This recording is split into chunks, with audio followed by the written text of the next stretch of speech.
ദുബൈയിൽ മഴവെള്ളം ഒഴുക്കിക്കളയാൻ ഡ്രെയിനേജ് പദ്ധതി പ്രഖ്യാപിച്ചു. 30 ശതകോടി ദിർഹം ചെലവിൽ നടപ്പാക്കുന്ന പദ്ധതി 2033 പൂർത്തിയാക്കും.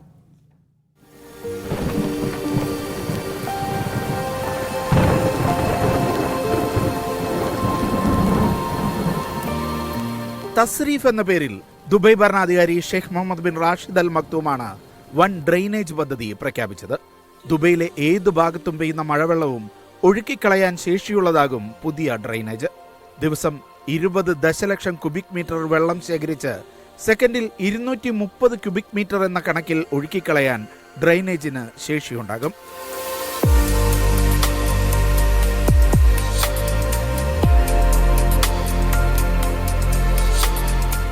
പദ്ധതി നടപ്പാകുന്നതോടെ ദുബൈയുടെ ഡ്രെയിനേജ് ശേഷി 700% വർദ്ധിക്കുമെന്നാണ് കണക്ക് കൂട്ടുന്നത്.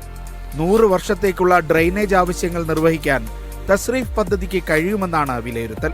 ഘട്ടം ഘട്ടമായി നടപ്പാക്കുന്ന പദ്ധതി 2033 പൂർത്തിയാകും. Media 1, Dubai.